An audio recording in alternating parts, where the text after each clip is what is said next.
He rode into Calico Ridge, a silent stranger with dust on his boots. But when rustlers struck, he charged into danger without hesitation. That day, the town, and one woman, learned Cowboy had a hero's heart. The town of Calico Ridge woke like a hand scrubbing dust from a window, slow, stubborn, and with a noise that scraped at the throat. Wagons creaked in the street, a bell tolled from the mission, and the saloon doors swung with the cruel familiarity of memory. Summer heat pressed down on the wooden planks until they sighed. It was the kind of day that made people reach for shade and old promises, the kind that kept secrets wrapped tight as a lariat. Elias Finch rode into Calico Ridge with the horizon under his hat and a halo of dust around his boots. He had the long, careful look of a man who'd measured the distance between things and found it wanting. His horse was a plain bay, not much to write home about, but faithful, like the sort of friend a man keeps because loyalty outlasts flash. Elias carried nothing on his back but a saddlebags that had seen better summers and the thin map of a life folded into the creases of his face. At the edge of town, where the main street widened and the wind had nothing left to say, Elias saw her for the first time. She stood beneath the awning of the livery, a small figure with her hair pinned up in a way mothers taught their children, and the sun making a halo out of loose curls. Her hands were steady on a bucket, and every movement she made seemed to keep the world from tipping. When she turned, the lines of her face were the terrain of a story Elias felt, without knowing why he needed to read. Her name was Josephine Cartwright. Folks called her Jo, short and sharp like a pocket knife. She was the kind of woman who sold feed and mended harnesses, who could break a colt and sew a boot seam without letting either see her sweat. She had come to Calico Ridge with a trunk and a stubbornness that could have built the town anew. Her father had taught her the ledger and the balance of things, her mother, the steadiness that keeps a household from folding. But the thing about Jo was that she kept a piece of herself folded away, like a letter she didn't yet dare unfold. Elias tethered his horse, walked up the boardwalk, and let his boots make noise. He had no business in Calico Ridge, not that anyone asked him what his business was. People in small towns used to the comings and goings had learned it was safer to let strangers carry their own pasts. "You looking for work or trouble?" asked Sheriff Dugan from beneath a hat like a cave. He was a man who kept numbers and grudges in equal measure. "Work, if it's honest," Elias said. Dugan studied him and then shrugged. "There's always the ranches. The Thompsons need a hand, pays coin, sometimes pointin'." Before Elias could answer, Jo stepped out. She had a ledger tucked under one arm and a smudge of hay on her cheek that looked like a comet. "We're short a hand at the cart shed," she said. "If you're able, there's a day and a half of coin and supper." Elias nodded, and in that nod the town rearranged itself. He found himself following Jo, listening to the rhythm of her steps, an unstated music he resolved to learn.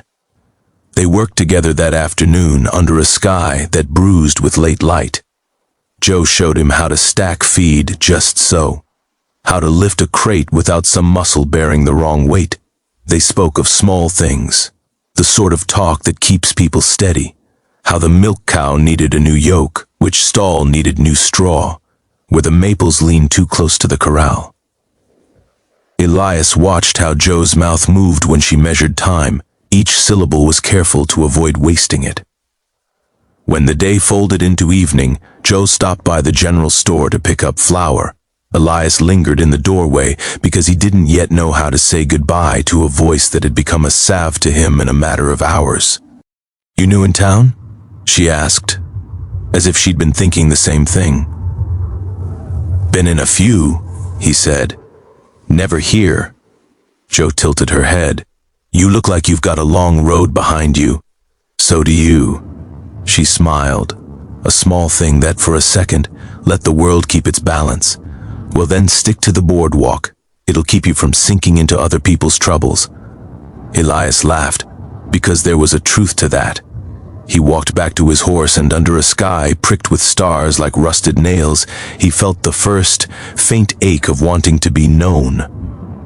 Days in Calico Ridge fell into the rhythm of chores, murmurs, and the slow, unremarkable building of acquaintance. Elias took the work at the cart shed and stayed for the steady coin.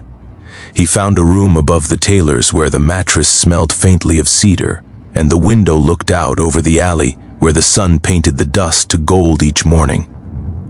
He would wake to a town already in motion and go to sleep hearing the distant clink of glasses from the saloon, conversation that tasted of card games and the weight of small, private wars.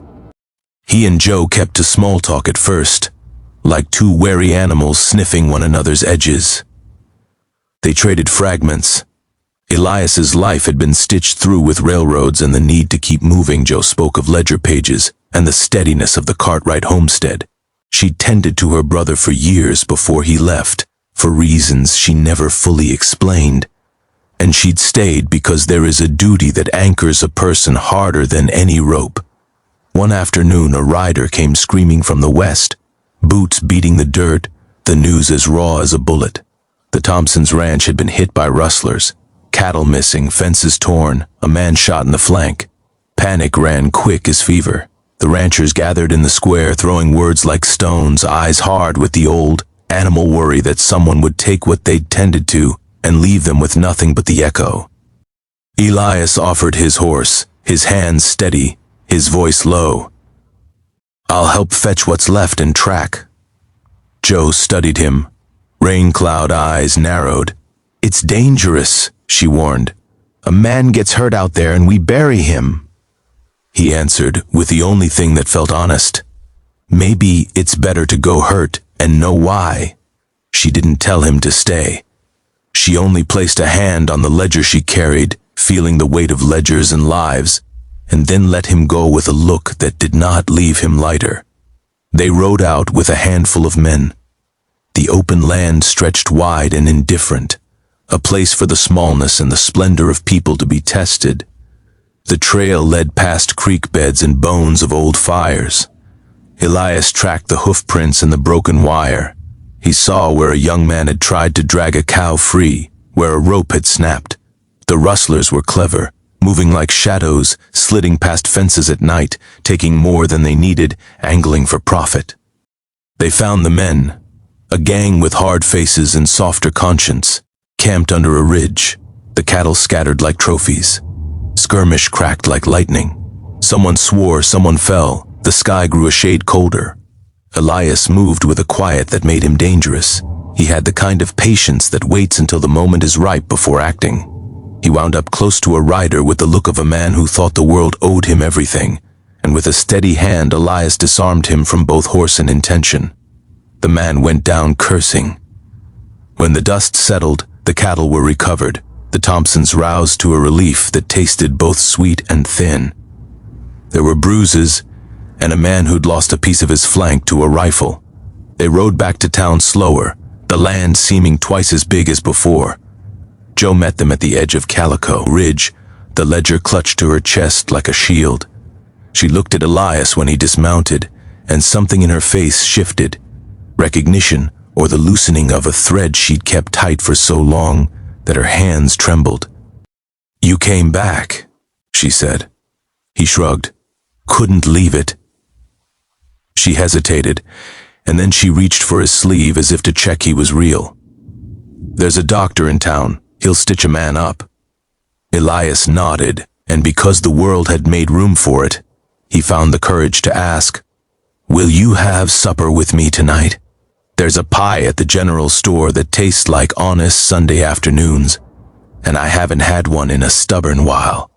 Joe's mouth quirked. "You buy the pie, you earn the right to share it." He bought the pie. They ate on the boardwalk by lamplight, hands stained with flour and grease, the town leaning in like an audience. They spoke then of things that were not only the small, of the way a man carries regret and the manner in which a woman learns to keep a home together when the whole world prefers to fall apart. There were pauses, the soft kind, where two people examine the shape of what might be. Joe told Elias of the ledger that had been in her family for 3 generations, each name a thread in the fabric of their life. Elias told her, finally, about a woman he'd loved once, a brief light that had burned too quick, and about how the road had taken him and not asked for his permission. They slept under separate roofs, but the nights grew less empty for both of them. Months moved through Calico Ridge like the slow trimming of a hedge. People noticed Elias and Joe together more and more, how he would bring a coat in winter, and how she would leave the ledger open for him to see the careful stroke of her pen. The townsfolk, who had nothing but time to be interested, began to spin the small, often wrong, stories that towns are good at making to keep them warm at night. One autumn, the kind that turned the cottonwoods to fire, a stranger arrived with a suit that had been pressed somewhere other than dirt, and a manner that made people unsteady. He called himself Mr. Caldwell, and he had a proposition. There was a railroad surveyor's office in the county seat, and Mr. Caldwell claimed he could make the line come through Calico Ridge if the town could put up a right-of-way. It was the sort of rumor that smelled like coin. Towns either died or prospered by such things. At the meeting in the hall, voices were loud and eyes sharper. Thompson wanted the railroad because it meant cattle could reach distant markets. Dugan, the sheriff, wanted the tax money a few old men warned of the change a railroad brings, of the way a town's soul can be sold for tracks and timetables. Mr. Caldwell's smile was all teeth and promises. He offered maps and a briefcase lined with paper that smelled faintly of the east. Joe sat in the back, ledger on her lap, and watched the whole thing like a judge. Elias sat with his hat in his hands, feeling the smallness of his voice. He thought of leaving, of the road's easy promises, and for once he felt the pull the other way. The kind of pull that has a name and sometimes needs to be listened to.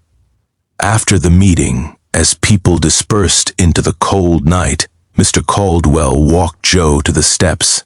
"Miss Cartwright," he said, "your town is on the cusp of something. With a little capital and shrewd timing, you could make far more than feed ledgers and hay."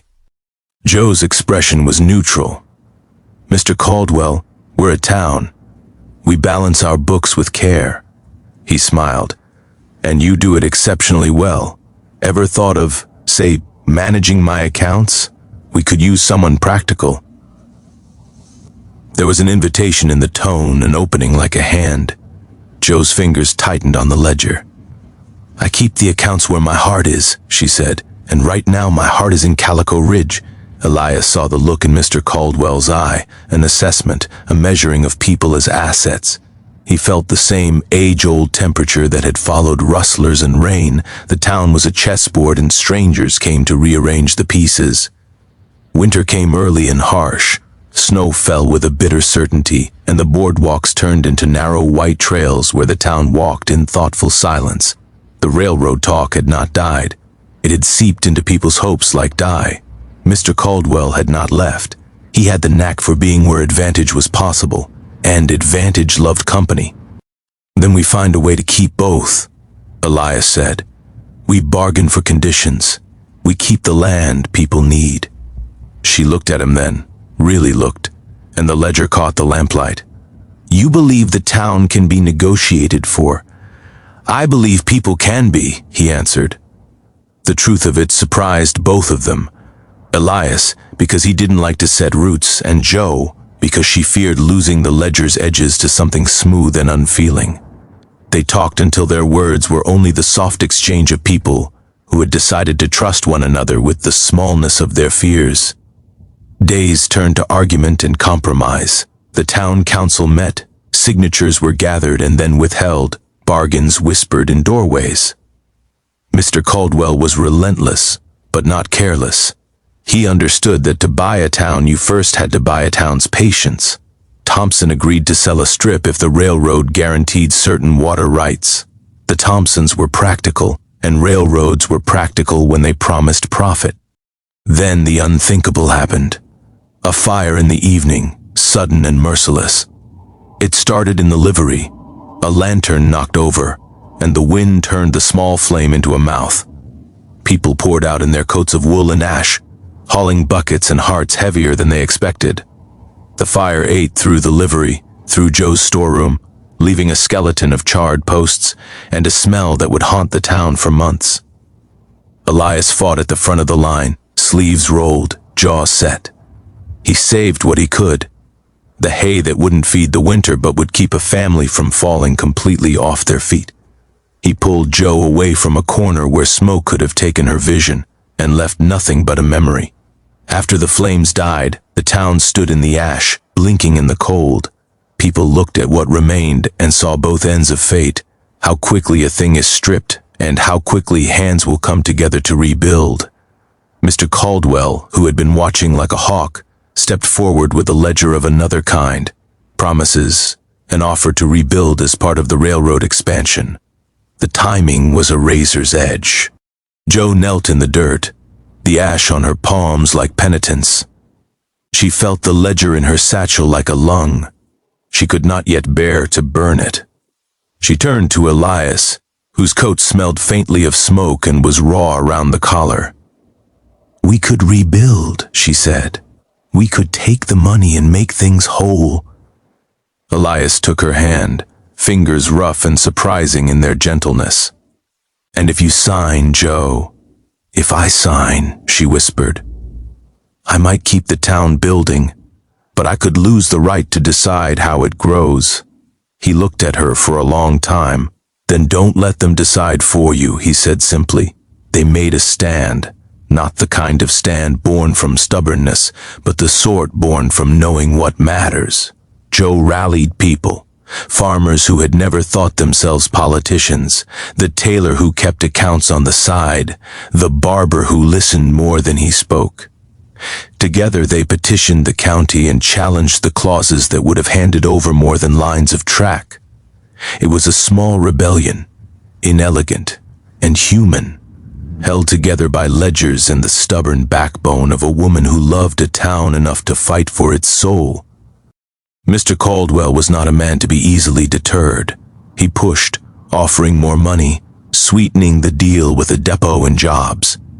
He painted a future that shone like coin in a miner's pan. The townspeople listened, some with hope, others with the faint tremor of losing something they didn't know how to name. In the midst of negotiations, while men spoke in terms of acres and titles, Joe and Elias found time to steal away. They walked the ridge overlooking town, the wind a hand on their backs. Below them, the town looked like a map of small lives laid out in sensible squares. Joe stopped and pressed her palm against a fence post. "All my life I thought the ledger would keep us safe," she said. "Now I know it just tells what has been." Elias breathed the cold air and let it clear his head. "You keep the ledger because you love what the ledger keeps track of." Her laugh came like a small bell. "And what do you keep?" He looked at the rails of the horizon, the place where land commits to travel. "The road taught me I could leave anything, but it never taught me what to return for." She slid her hand into his. For a second they just stood, two people measuring their smallness against a world that preferred big gestures. The winter's end brought negotiations, signatures, and compromises. Mr. Caldwell agreed to back off on the harsher covenants when Joe threatened to take the petition to the press in the county seat. Another threat that had more teeth than bark. Trains would come to town eventually, the map promised, but not at the cost of the people's water and the common lots that made a town habitable rather than marketable.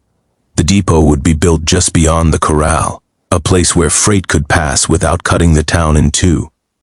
When the first engine rolled into view months later, it was not the death of Calico Ridge, but a new note added to its song. Men cheered and some wept, and others watched in silence, as if weighing the change like a hand skill learned over years.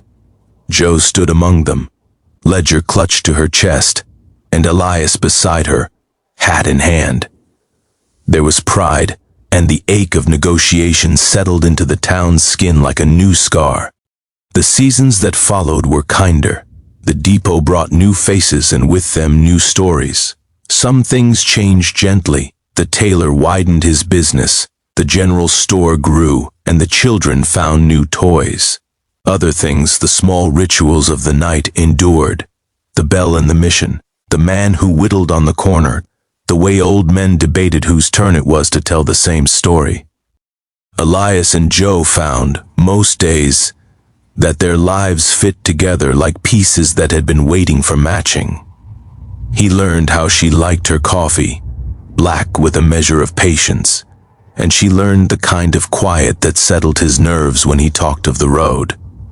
They spoke of marriage in the way two careful people do, not like a sudden blaze, but like a hearth being tended.